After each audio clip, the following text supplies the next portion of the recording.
हरे कृष्णा। जैसा कि पिछली वीडियो में हमने देखा कि असुरराज हिरण्यकशिप ने पुरोहित के काम के लिए शुक्राचार्य जी का वर्णन किया और उसने अपने पुत्र प्रहलाद आदि को पढ़ने के लिए जो शुक्राचार्य जी के पुत्र थे षंड तथा अमरक, उसके गुरुकुल में हिरण्यकशिपु ने प्रहलाद महाराज जी को पढ़ने के लिए भेजा। प्रहलाद महाराज जी को उसके गुरु षंड तथा अमरक पढ़ाते थे राजनीति शास्त्र, अर्थशास्त्र, लेकिन प्रहलाद महाराज जी को ये विषय बिल्कुल भी पसंद नहीं थे, क्योंकि उसमें अपना और पराय वाली भावना थी। राजनीति के अंदर अपना और पराय वाली भावना होती थी, तो इसलिए प्रहलाद महाराज जी को ये विषय पसंद नहीं था। वे तो सबको भगवान कृष्ण का अंश मानते थे और कभी भी मित्रों तथा शत्रु में भेदभाव करना उनको अच्छा नहीं लगता था। लेकिन वो जो भी पाठ पढ़ाते थे वो अच्छी तरह से पढ़ के उनको वापस सुना देते थे, लेकिन ये विषय उनको पसंद नहीं था। तो पिछली बार हमने देखा कि एक बार असुरराज हिरण्यकशिपु ने अपने पुत्र को गोद में लेकर उससे प्रश्न पूछा कि तुम जो अपने गुरुओं से पढ़े हो उनमें से कौन सी बात तुम्हें अच्छी लगती है। तो इसके उत्तर में प्रहलाद महाराज जी ने कहा कि हे असुरराज, मैं ये श्रेष्ठ मानता हूँ, सबसे अच्छी बात मैं ये मानता हूँ कि जो लोग गृहस्थ जीवन में है और भगवत स्मृति शून्य उनका गृहस्थ जीवन है, ऐसे लोगों को अपना घर छोड़कर वन में चला जाना चाहिए भगवान हरि की शरण में। तो जब ऐसे ही बात उसने कही कि घर छोड़कर भगवान हरि की शरण में चला जाना चाहिए, तो उसका पिता प्रहलाद महाराज जी का पिता अर्थात हिरण्यकशिपु वो बड़ा हंस के बोला और उसने कहा कि ऐसा होता है कि छोटे बच्चे की बुद्धि दूसरे के सिखाने से बदल जाती है। तो इसकी बुद्धि भी किसी वैष्णव ने इसकी बुद्धि प्रदूषित की है। तो उसने अपने गुरुपुत्रों को आदेश दिया कि इसकी सुरक्षा ठीक से की जाए, ऐसा ना हो पाए कि और कोई वैष्णव आके इसकी भक्ति और बढ़ा दे।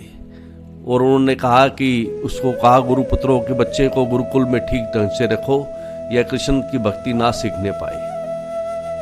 और उसके बाद हमने ये देखा कि वो गुरुपुत्र जो है प्रहलाद महाराज जी को अपने गुरुकुल उसको वापस लेके आए और उन्होंने बड़ी उसकी प्रशंसा करते हुए, उसको कुल नंदन कहते हुए बड़ी मधुर वाणी से उससे पूछा।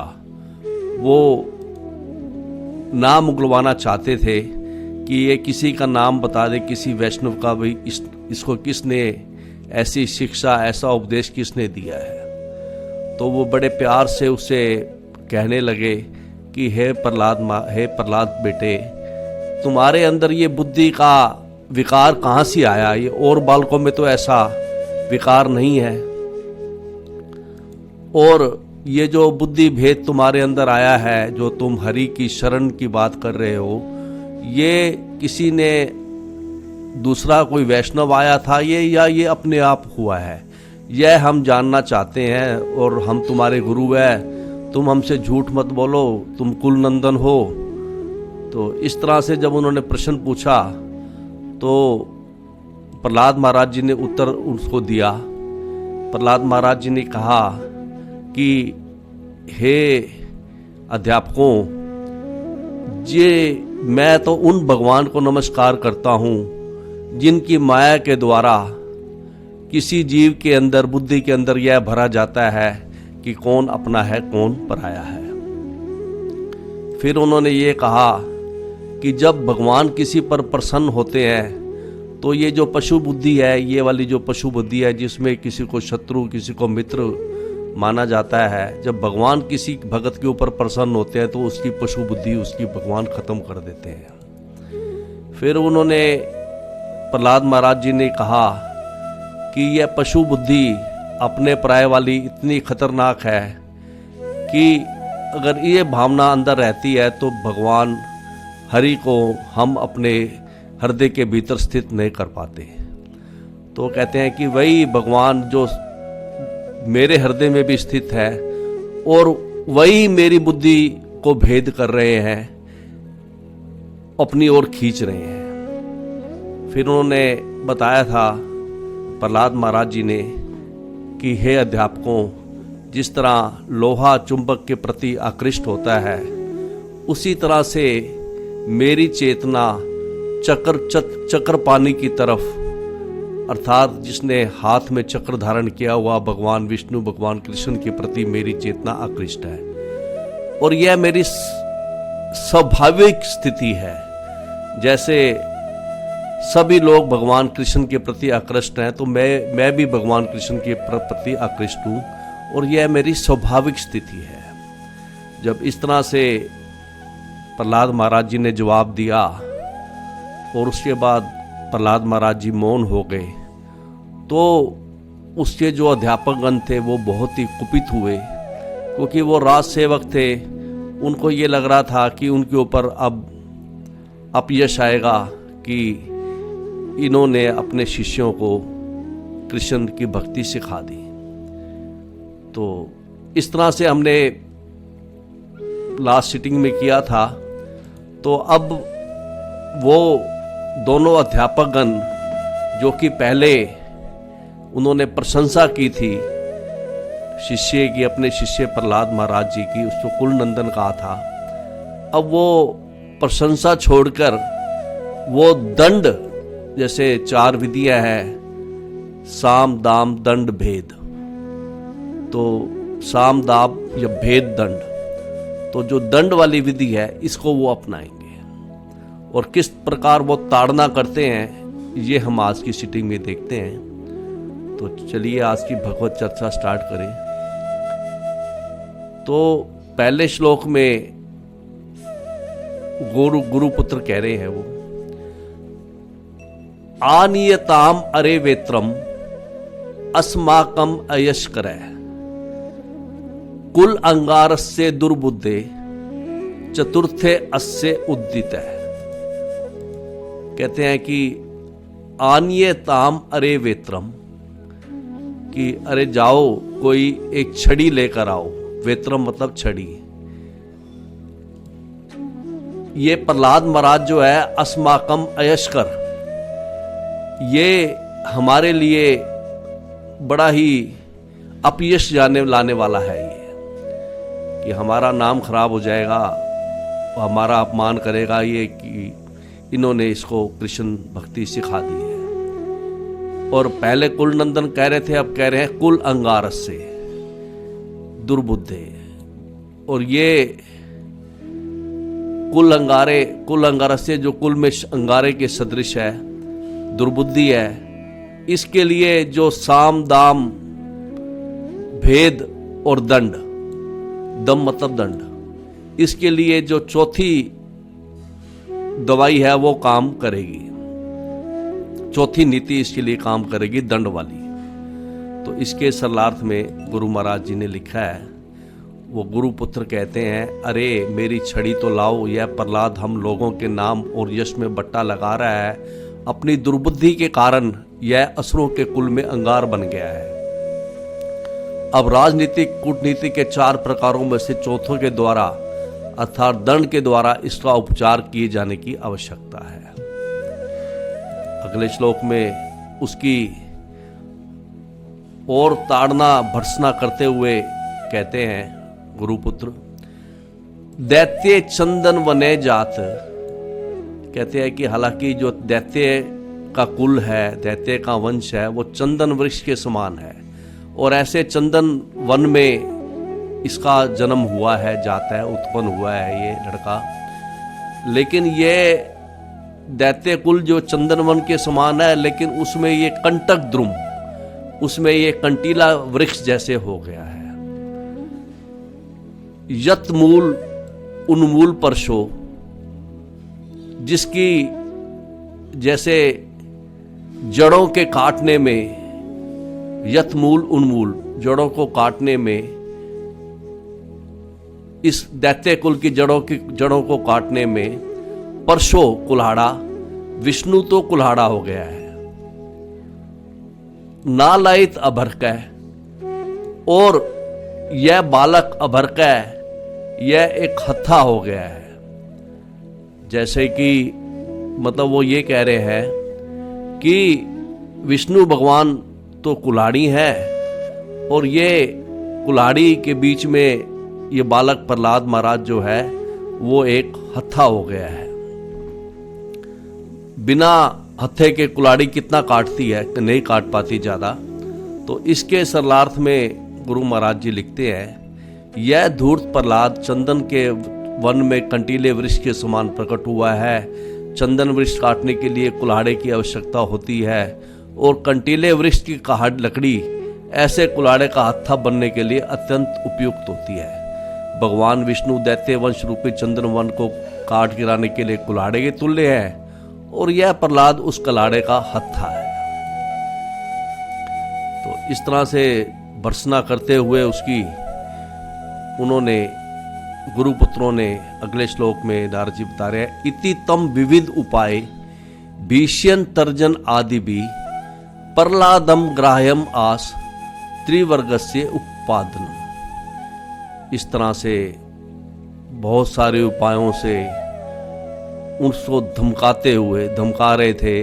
ऐसे धमका रहे थे, भाई जो पढ़ा है वही ही तेरे को पढ़ना पड़ेगा, वही तेरे को बोलना पड़ेगा। और धमकाते हुए तर्जन आदि भी ताड़ना के द्वारा उन्होंने फिर प्रहलादम ग्राह्य मास आशय, उसको फिर पाठ पढ़ाना शुरू कर दिया, उसको फिर ग्रहण कराना शुरू कर दिया, पढ़ाई उसको। और त्रिवर्गस्य उपादनम, और उनकी पढ़ाई किस चीज की थी, जैसे जीवन के जो 4 लक्ष्य हैं, धर्म अर्थ काम तथा मोक्ष, लेकिन उनमें जो 3 धर्म अर्थ और काम, 3 चीजों की उन्होंने पढ़ाई कराई। उन्होंने मोक्ष की, मुक्ति की, भगवत प्रेम के विषय में वो एक शब्द भी नहीं बोले, एक अक्षर भी नहीं पढ़ा रहे थे। तो इसके सरलार्थ में गुरु महाराज जी लिखते हैं, प्रहलाद महाराज के शिक्षक षंड तथा अमर्क ने अपने शिष्य को तरह तरह से डराया धमकाया और उसे धर्म अर्थ तथा काम के मार्गों के विषय में पढ़ाना शुरू कर दिया, और मोक्ष मुक्ति भगवत प्रेम के विषय में एक अक्षर भी नहीं पढ़ाया। यह थी उनकी शिक्षा देने की विधि। अब हम देखते हैं भौतिक जगत में तो सिर्फ अर्थ और काम के बारे में ही पढ़ाई की जाती है, धर्म भी उसमें से हट गया है आज के युग में। अगले श्लोक में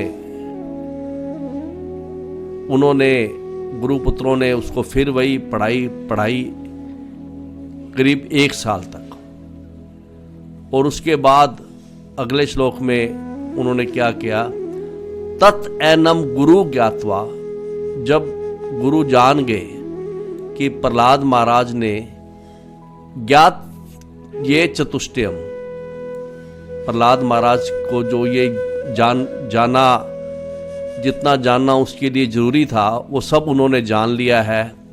चतुष्टयम 4 कूटनीति सिद्धांत, साम दाम दंड भेद, ये सब उसने जान लिया है। तो उन्होंने अब दोबारा से दैत्य इंद्रम, दैत्यों के राजा हिरण्यकशिपु से दर्श्यामास, प्रहलाद महाराज की भेंट कराने के लिए उसको फिर वो उसके महल में ले गए।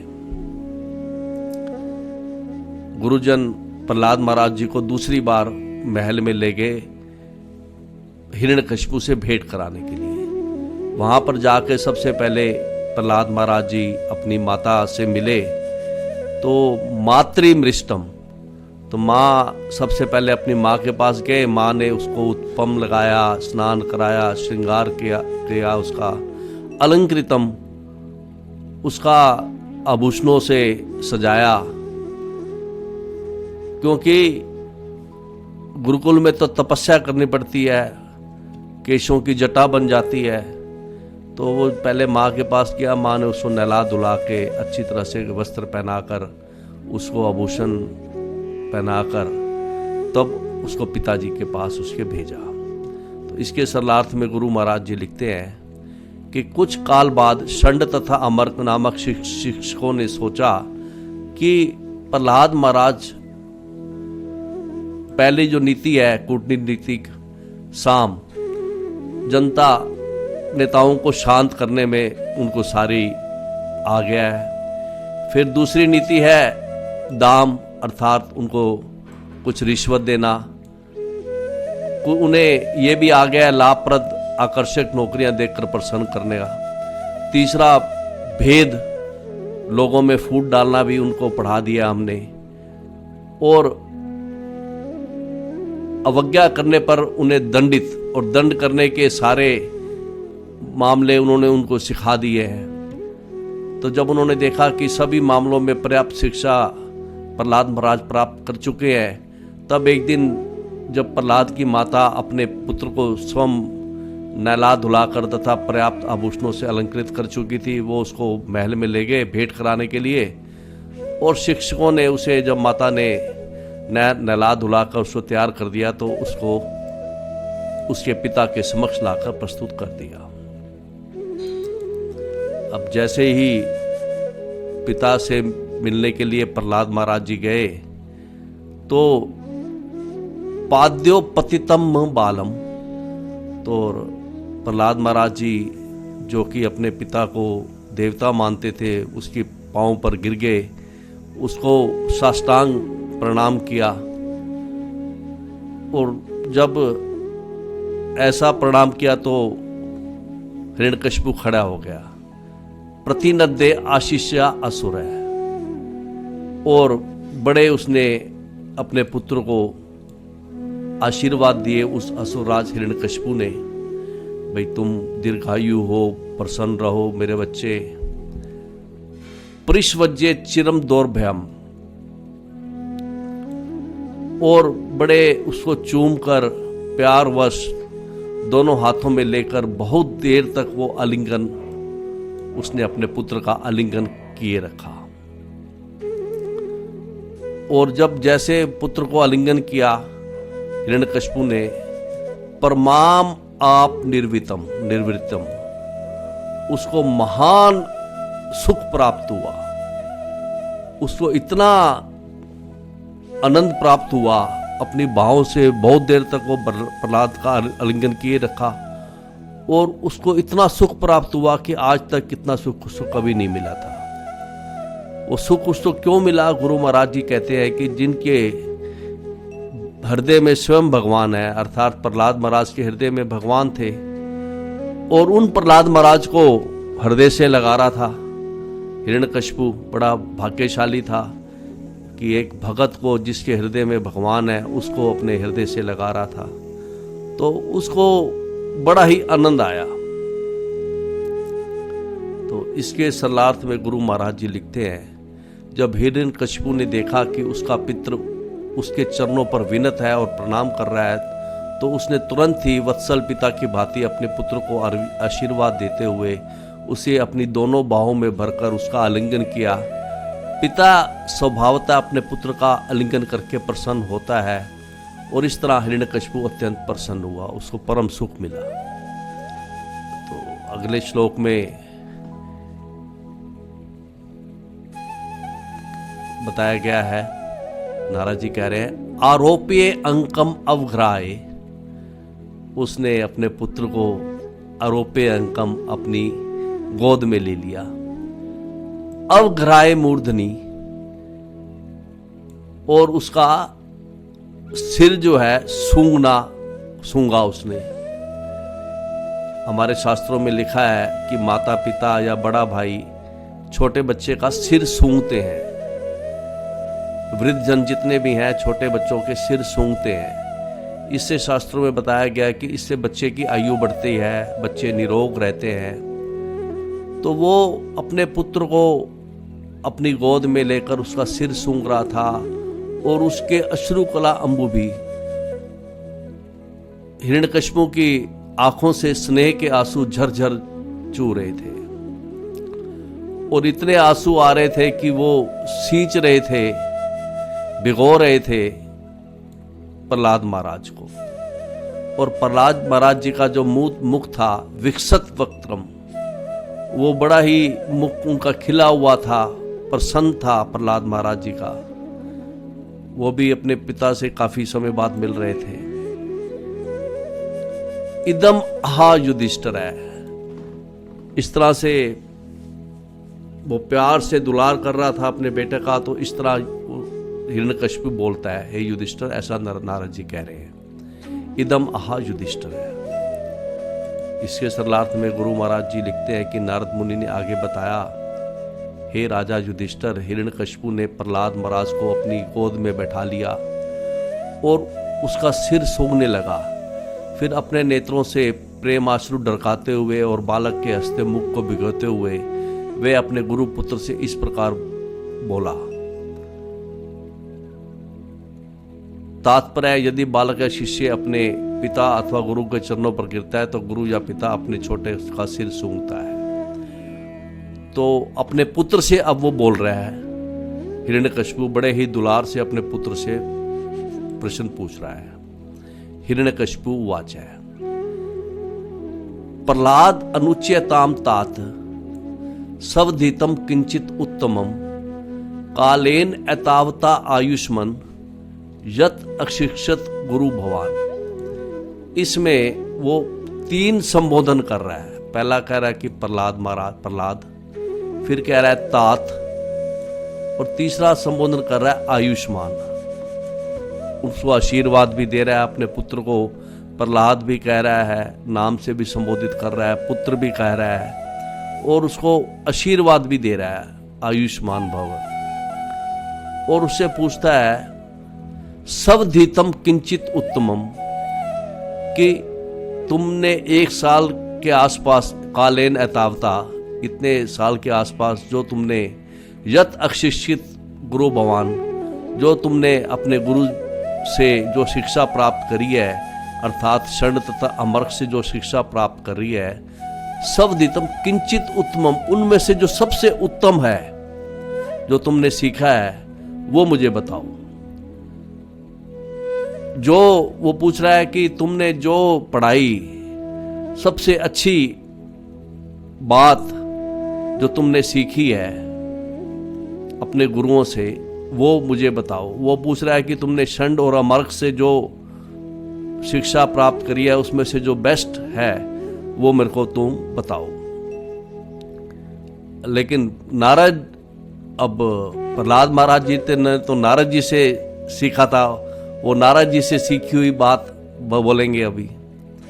तो इसके सरलार्थ में गुरु महाराज जी लिखते हैं, हिरण्यकश्यप ने कहा, हे प्रहलाद मेरे पुत्र, हे चिरंजीव आयुष्मान, इतने काल में तुमने अपने गुरुओं से बहुत सारी बातें सुनी है।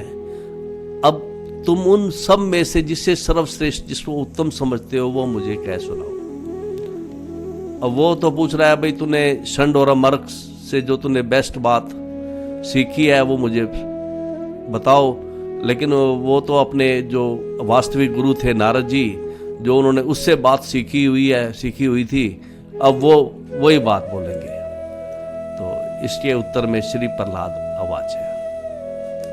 प्रहलाद महाराज ने कहा, श्रवणम कीर्तनम विष्णु, स्मरणम पाद सेवनम, अर्चनम वंदनम दास्यम, सख्यम आत्म निवेदनम। प्रहलाद महाराज जी ने कहा कि विष्णु के नाम का श्रवण करना। उसने पूछा था ना कि सबसे बेस्ट बात क्या सीखी तूने अपने गुरु से, तो वो कहता है कि विष्णु के नाम का श्रवण करना, विष्णु के नाम का कीर्तन करना, विष्णु का स्मरण करना, विष्णु की पाँव की चरण कमलों की सेवा करना, विष्णु की अर्चना करना, विष्णु जी का वंदन करना, विष्णु जी के प्रति दास्य भाव रखना, विष्णु जी के प्रति साख्या मित्र का भाव रखना, विष्णु जी को आत्म निवेदनम, विष्णु जी को सब कुछ अर्पित करना। इति पुंसा अर्पिता विष्णु। इस प्रकार अगर कोई भगत भगवान विष्णु पर और किसी पर नहीं, सिर्फ भगवान विष्णु पर भक्ति चेत नवलक्षणा, भक्ति से यदि ये 9 प्रकार वाली जो भक्ति है, जैसे ये 9 प्रकार की भक्ति ये है, पहली श्रवण, दूसरी कीर्तन, तीसरी स्मरण, चौथी पास सेवनम, पांचवी अर्चना अर्चनम, छठी वंदनम, सातवीं दास्यम, आठवीं सख्यम और 9वीं आत्मनिवेदनम। कहता है कि यदि कोई व्यक्ति ये 9 लक्षणों वाली भक्ति भगवान विष्णु के प्रति करता है श्रद्धा से, क्रिएत भगवती श्रद्धे तत्मन्य अधितम उत्तमम, वह मैं सबसे उत्तम बात मानता हूं। तो अब इसके सरलार्थ में गुरु महाराज जी ने लिखा है कि प्रहलाद महाराज जी जो नारद जी से अपने वास्तविक गुरु से सीखे थे, वो कहते हैं कि भगवान विष्णु के दिव्य पवित्र नाम, रूप, सात समान के विषय में सुनना। भगवान विष्णु के पवित्र नाम, रूप, सात समान तथा लीलाओं के विषय में सुनना, इसको तो श्रवण। तथा दूसरे वाली क्या है, उसका कीर्तन करना, नंबर 2। फिर तीसरी भक्ति है स्मरण करना भगवान का, उनका स्मरण करना। चौथी है पाद सेवनम, भगवान के चरण कमलों की सेवा करना। 5वीं है अर्चनम, षोडश पार 16 प्रकार की विधि द्वारा भगवान की सादर पूजा करना। 6ठी है भगवान से प्रार्थना करना, वंदना करना। 7वीं है उनका दास बनना, दास्यम। 8वीं है भगवान का सर्वश्रेष्ठ मित्र के रूप में मानना, सख्यम। और 9वीं है उन्हें अपना सर्वस्व निछावर करना, मनसा वाचा कर्मणा द्वारा उनकी सेवा करना, मतलब आत्मनिवेदना। तो शुद्ध भक्ति की ये 9 विधियां स्वीकार की गई हैं। तो प्रहलाद महाराज जी कहते हैं कि जो इन 9 विधियों से भगवान विष्णु की सेवा करता है, कृष्ण के सुख के लिए कोई 9 प्रकार की भक्ति करता है, तो मैं उसको सबसे उत्तम मानता हूं। यह सबसे श्रेष्ठ पढ़ाई है, सबसे बड़ी उपलब्धि यही है। तो ऐसा उसने उत्तर अपने पिता पर हिरण्यकशिपु को दिया। तो गुरु महाराज जी ने इन जो 9 प्रकार की भक्तियां हैं, इनके विषय में इनकी विवेचना की है कि श्रवण शब्द का अर्थ है भगवान के पवित्र नाम, उनके रूप, गुण, पार्षद एवं लीलाओं के वर्णन को कानों से सुनने के लिए सुनना, इसको श्रवणम कहा गया है। दूसरा, इनको सुन के भगवान का नाम को, उनके रूप को, उनके गुणों को सुनकर, उन संदेशों को सुनने के बाद इन ध्वनियों को स्मरण करके उनका बारंबार जप करना, बोलना, गाना, दोहराना, इसको कीर्तन कहा गया है, कीर्तनम। तीसरी जो भक्ति की विधि है स्मरणम, इसका अर्थ है भगवान के बारे में अधिक से अधिक जानने का प्रयत्न करना, भगवान के रूप, लीला आदि का स्मरण करना। चौथी जो भक्ति की विधि है वो है पाद सेवनम। पाद सेवनम का अर्थ है समय तथा परिस्थिति के अनुसार भगवान के चरण कमलों की सेवा में अपने को लगाना तथा भगवान की आज्ञा का पालन करना, ये पाद सेवनम में आता है। 5वीं जो विधि है भगवान की अर्चना करना। अर्चनम का अर्थ है भगवान विष्णु की उसी रूप में पूजा करना जैसे कि मंदिरों में की जाती है, भगवान के श्री विग्रह की पूजा करना। 6ठी है वंदनम। वंदनम का अर्थ है नमस्कारु, अर्थात भगवान को नमस्कार करना, उनकी प्रार्थना करना, उनको बारंबार साष्टांग प्रणाम करना। 7वीं विधि है भगवान की भक्ति की, वो है दास्यम। अपने आप को कृष्ण का चिरदास समझना, नित्य अपने आप को कृष्ण का दास मानना, ये दास्यम है। अपनी इंद्रियों द्वारा भगवान की सेवा करना और अपने कर्म भगवान को समर्पित करना, इसे दास्यम कहा जाएगा। 8वीं जो भक्ति की विधि है सख्यम। सख्यम क्या है? कृष्ण का हित चिंतन सख्यम कहलाता है। भगवान कृष्ण क्या चाहते हैं? भगवान चाहते हैं कि सभी लोग उनकी शरण में आए, क्योंकि सभी लोग उनके दास हैं, उनके अंश हैं, तो भगवान चाहते हैं कि सभी लोग उनकी शरण में हैं। अतः मनुष्य को चाहिए कि कृष्ण के निष्ठावान मित्र की भांति वह उनके दर्शन का प्रचार करे, लोगों को बताए कि भगवान कृष्ण की शरण में जाने से ही तुम्हारा कल्याण होगा, और हर एक से कृष्ण की शरण में जाने के लिए अनुरोध करे।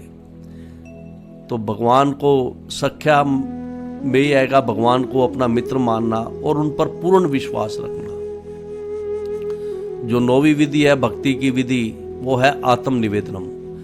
आत्मनिवेदनम का अर्थ है कि हे कृष्ण को प्रत्येक वस्तु अर्पित करना, जिसमें अपना शरीर, मन, बुद्धि तथा अपने पास जो भी हो वह सब उसमें सम्मिलित है। तो प्रहलाद महाराज ने जिन 9 विभिन्न विधियों का प्रतिपादन किया है और जिन्हें उन्होंने नारद मुनि से सीखा था, हो सकता है कि भक्ति के लिए इन सभी की आवश्यकता नहीं पड़े। यदि कोई भगत अविचल भाव से इनमें से के एक का भी पालन करता है तो उसे भगवान की कृपा प्राप्त हो सकती है। कभी कभी यह पाया जाता है कि जब कोई किसी एक विधि का पालन करता होता है तो उसमें अन्य विधि आपस अपने आप मिल जाती है। जब भगत 9 विधियों में से किसी एक को संपन्न करता है तो वही पर्याप्त होती है, अन्य 8 उसी में निहित रहती है। और इन 9 विधियों को अपनाकर ये उदाहरण है कि इन 9 विधियों भक्ति के प्रकारों को अपनाकर किस भगत ने कौन सी विधि अपनाकर मोक्ष प्राप्त किया। जैसे पहली विधि श्रवणम, भक्ति की सुनने की विधि, भगवान का नाम, रूप, गुण आदि सुनना, भगवान की कथाएं सुनना, भागवतम सुनना, गीता सुनना। तो गुरु महाराज जी कह रहे हैं कि परीक्षित महाराज ने श्रवण की विधि अपनाकर ही मोक्ष प्राप्त कर लिया। कीर्तनम, जो भगवान के विषय में सुनकर उसको बोलना, दोहराना, बार बार कीर्तन करना उसका। सुखदेव गोस्वामी जिन्होंने परीक्षित महाराज जी को भागवत सुनाया, उन्होंने सिर्फ ये विधि, कीर्तन की विधि अपनाकर उन्होंने मोक्ष प्राप्त कर लिया।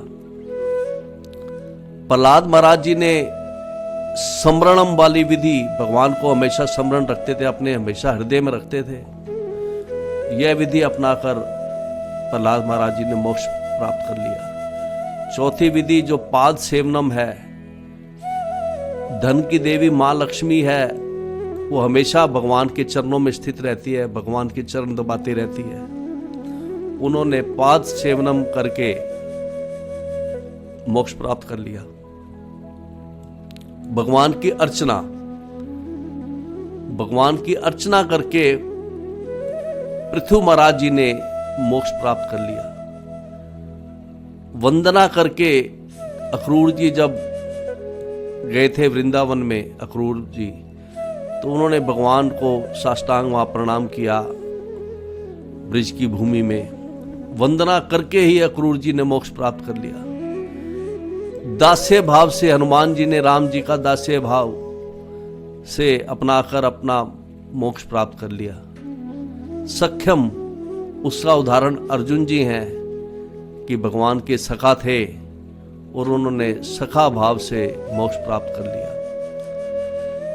और 9वीं जो विधि है भक्ति की आत्मनिवेदनम, जिसको बलि महाराज जी ने, जिन्होंने अपना सब कुछ न्योछावर कर दिया था जब भगवान विष्णु 52 अवतार में उन्होंने उससे 3 पग भूमि मांगी थी, तो बलि महाराज ने उनको सब कुछ अपना न्योछावर सब कुछ दे दिया था।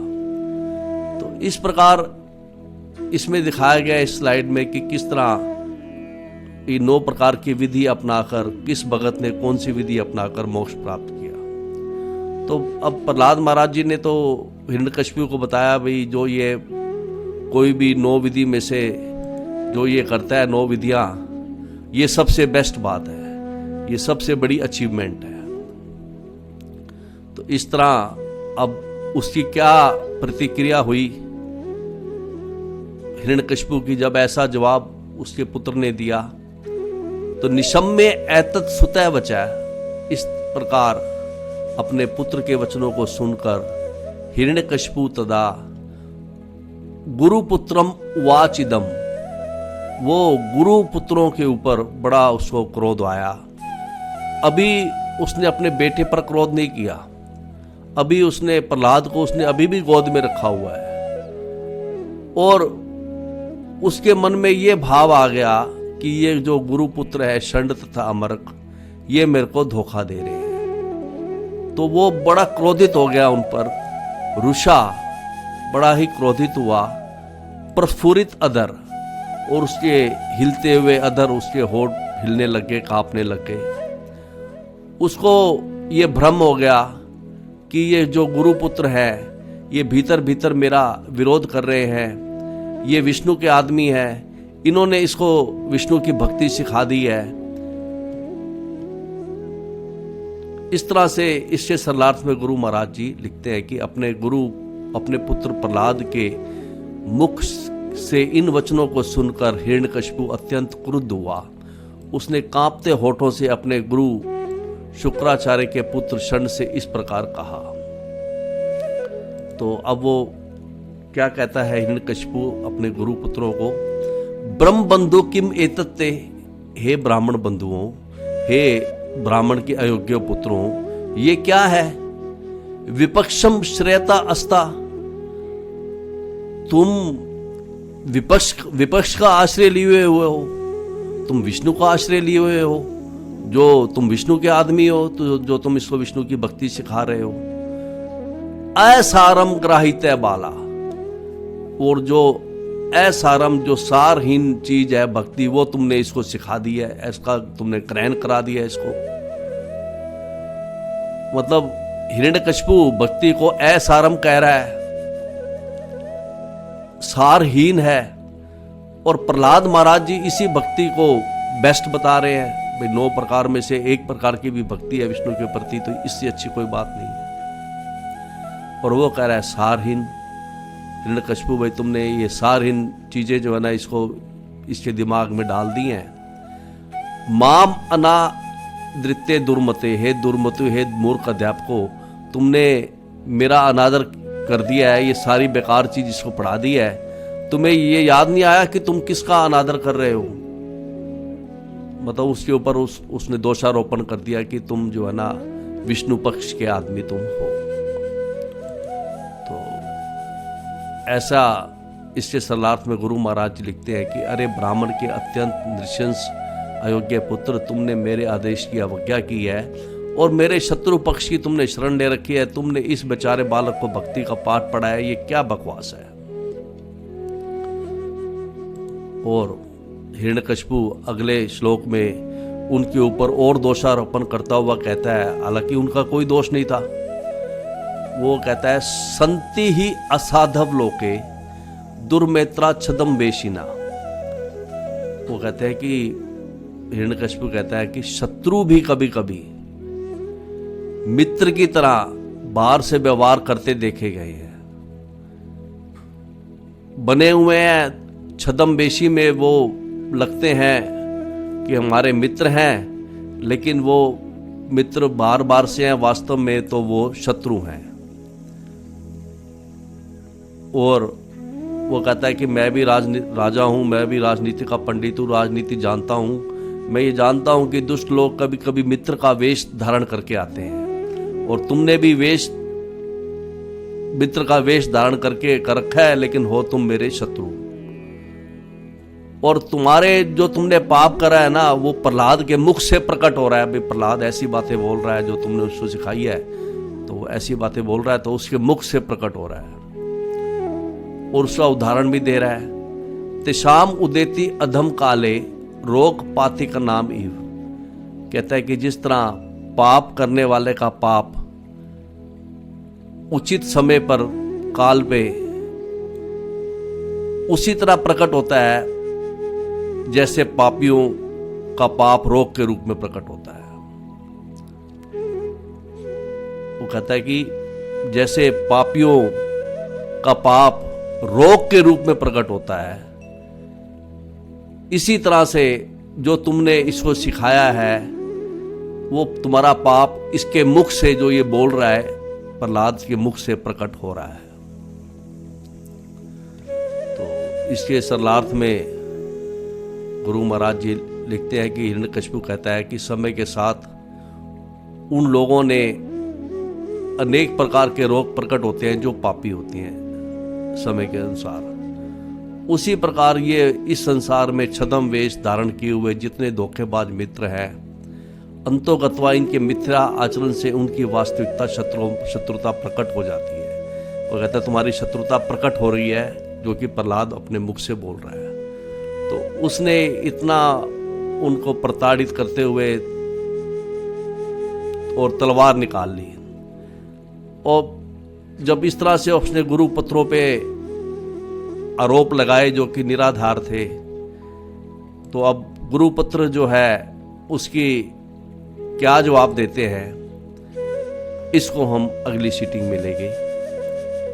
तब तक के लिए हरे कृष्णा।